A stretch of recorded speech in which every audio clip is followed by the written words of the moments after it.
Hey everyone, and welcome to today's Explainer. Today, we're diving straight into one of the most wildly documented stories of the modern era.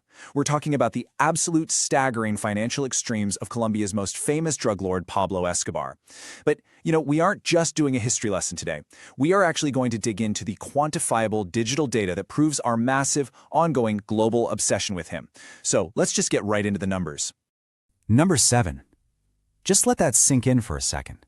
At the absolute peak of his power, Pablo Escobar was ranked as the 7th richest person in the entire world. I mean, we are talking about a guy whose illicit empire brought in so much cash, he was literally rubbing shoulders on paper with the titans of legitimate global industries. It's almost hard to wrap your head around. So what does being the 7th richest person actually look like in real life? Well, the source material gives us this incredibly visceral, almost absurd reality check. There were times when Escobar literally burned millions of dollars in cash just to keep his daughter warm. I mean, when cold, hard cash becomes more valuable as firewood than as actual currency, you've hit a financial extreme that honestly feels totally made up, but it wasn't. All right, Section 1. Normalcy to extreme wealth. You see, there was no massive inherited dynasty here. The source notes that he was really just a quote-unquote boy from a normal family in Colombia, yet he somehow ended up spending absolute billions on this grotesque, luxurious lifestyle. It's kind of the ultimate, albeit incredibly dark, rags to riches narrative. Going from a perfectly normal, humble upbringing to just blowing billions on sheer luxury, it's a trajectory that still totally baffles audiences today. And how did he make that massive leap? Well, he earned himself a pretty notorious title, the King of Cocaine. He became Colombia's biggest drug lord, building his immense, unimaginable wealth entirely through the illicit drug business. But the thing is, he didn't just casually participate in the trade, right? He basically monopolized and industrialized the whole shebang. Moving on to Section 2, a global digital fascination. Almost 3 million, 2.9 million views to be exact. That is a view count on just one single piece of content titled Rise and Fall of Pablo Escobar. Nearly 3 million people voluntarily clicked to watch a story about a guy whose empire crumbled decades ago. This data point really just proves that Escobar's life isn't just some dusty old history. It is highly consumable content that is driving absolutely massive modern audiences. And it's really not just a passing interest in one random upload either. Audiences are absolutely devouring this story from every conceivable angle. We're talking 3.6 million views on a full documentary, 1.4 million people tuning in for an insider interview with Escobar's right-hand man, and even the law enforcement perspective is pulling in hundreds of thousands of views.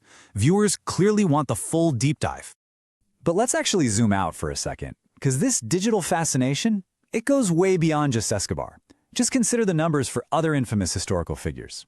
We're talking a staggering 11 million views exploring Saddam Hussein, 4 million views tracking El Chapo's prison escapes, and over 2 million following El Mencho. The internet clearly has this profound, sustained obsession with the absolute extremes of human power and infamy. Which brings us to Section 3, the legacy of infamy. This massive digital footprint of organized crime transcends all borders. We've got El Mencho, Mexico's most wanted, El Chapo, the king of escape. We even see historical American figures like Al Capone pulling huge numbers, all the way across the globe to Dawood Ibrahim, India's most wanted, who draws nearly 3 million views himself. It is a truly global matrix of notoriety. But bringing the narrative firmly back to where we started today, the source material perfectly sums up his unique position. Quote, "There have been many famous criminals in the world, but there was one in Colombia who was not only the biggest drug lord, but also the 7th richest person in the world." Out of all those notorious figures we just talked about, from Chicago to India to Mexico, it's Escobar's very specific combination of unprecedented, world-ranking wealth and completely brazen criminality that really cements his legacy at the very top of this dark list. It's the sheer, unbelievable scale of that paradox that just keeps us looking. So that leaves us with one final, pretty provocative question. We've seen the millions of views, right? We've seen the deep dive documentaries. But why? Why does the dark side of history continue to capture our attention like this? Is it just a psychological curiosity about people who break literally all the rules? Or is it sheer disbelief at the cinematic scale of their lives? The data proves beyond the doubt that we are totally obsessed with the shadows. I guess the only question left is, what does that obsession actually say about us? Something to think about. Thanks for hanging out with me for this explainer, and I'll catch you next time.